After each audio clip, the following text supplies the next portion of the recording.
নমস্কার বন্ধুরা, মেঘার সাথে বাঙালিয়ানাতে আপনাদের সবাইকে স্বাগত। আজ নিয়ে এসেছি মশালা পিনাট বা পিনাট পকোড়ার রেসিপি। মাত্র 10 মিনিটের মধ্যে তৈরি করে নেওয়া যায় এরকমই দারুণ সুস্বাদু এবং মুচমুচে একটি স্ন্যাক্স। এটি খেতে অসাধারণ সুস্বাদু হয় এবং বানানোও কিন্তু ভীষণ সহজ। তাহলে চলুন এবার রেসিপিটা দেখে নেওয়া যাক। মশালা পিনাট বানানোর জন্য আমি এখানে 150 গ্রাম কাঁচা চিনেবাদাম নিয়েছি। বাদামটাকে রোস্ট করার কিন্তু কোনো প্রয়োজন নেই। এটাকে একটা ছাঁকনির ওপরে দিয়ে ধুয়ে নিতে হবে ভালো করে ধুয়ে নিলে বাদামের মধ্যে যদি কোনো ময়লা থাকে সেটা বেরিয়ে যাবে এবং বাদামটা ভিজে যাওয়ার ফলে বাদামের গায়ে মশলার কোটিংটা ভালোভাবে ধরবে। তো বাদামের জলটা ঝরানোর জন্য ওটাকে আমি সাইডে রেখে দিয়েছি এবং এখানে এবার আমি তৈরি করব বাদামের কোটিংটা।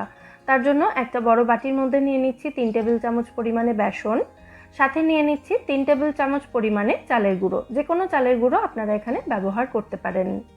চালের গুঁড়োটা দেওয়ার জন্য এই মশালা পিনাট দারুণ কুড়মুড়ে হবে। এবার এর মধ্যে আমি দিয়ে দিলাম স্বাদ অনুযায়ী নুন, সাথে দিয়ে দিচ্ছি জাস্ট 1 পিঞ্চ মতো হলুদ গুঁড়ো। হলুদটা চাইলে আপনারা স্কিপও করতে পারেন। স্বাদ অনুযায়ী লঙ্কা গুঁড়ো দিয়ে দিলাম। 1/2 চা চামচ পরিমাণে ভাজা মশলার গুঁড়ো দিয়ে দিলাম। গোটা জিরে, গোটা ধনে, শুকনো লঙ্কা এবং তেজপাতা শুকনো কড়াইতে ভালো করে ভেজে সেটাকে গুঁড়ো করে আমি এই ভাজা মশলা তৈরি করেছি। 1/2 চা চামচ পরিমাণে আদা রসুন বাটা দিয়ে দিলাম। 1 চা চামচ মতো তেল দিয়ে দিলাম। আর সবশেষে দিয়ে দিচ্ছি 1 চা চামচ পরিমাণে পাতিলেবুর রস। আপনারা চাইলে এটা আদা রসুন বাটা ছাড়াও কিন্তু বানাতে পারেন। এবার এই সমস্ত উপকরণ একসাথে খুব ভালো করে মিশিয়ে নিচ্ছি।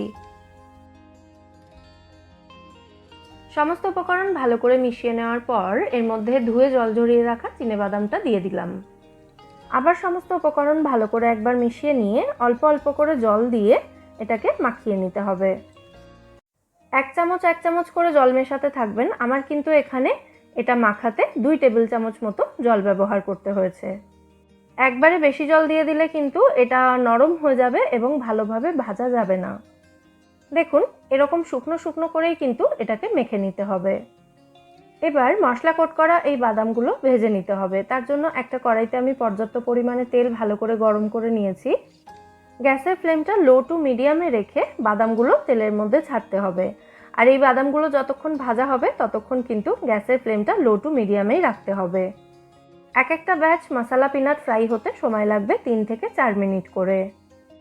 মিডিয়াম বা হাই ফ্লেমে রেখে যদি এগুলো ভাজা হয় তাহলে ওপর থেকে এগুলো ক্রিস্পি তো হবে, তবে ভেতর থেকে কিন্তু বাদামটা ভালোভাবে ভাজা হবে না, বাদামটা নরম থেকে যাবে।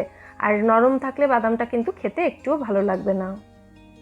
তো লো টু মিডিয়াম ফ্লেমে রেখে 4 মিনিট মতো সময় নিয়ে প্রথম ব্যাচের মশালা পিনাটগুলো আমি ফ্রাই করে নিয়েছি। এবার এগুলোকে তুলে একটা টিস্যু পেপারের ওপরে রাখছি।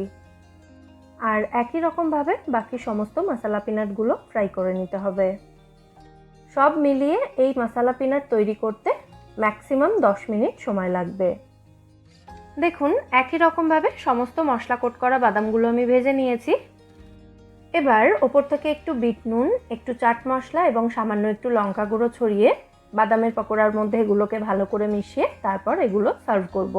তাহলে এগুলো বেশি চটপটা হবে খেতে। বাড়ির ছোট থেকে বড় সকলের কিন্তু ভীষণ পছন্দ হবে এই মশালা পিনাট বা পিনাট পকোড়া। আপনারাও বাড়িতে অবশ্যই এই মশালা পিনাটের রেসিপিটা ট্রাই করুন এবং আমায় জানাবেন এই রেসিপিটা আপনাদের কেমন লাগলো। রেসিপিটা ভালো লাগলে ভিডিওটাকে বরাবরের মতো একটা লাইক এবং শেয়ার করার অনুরোধ রইল। সাথে আমার চ্যানেলটাও সাবস্ক্রাইব করে নেবেন যদি এখনও না করে থাকেন।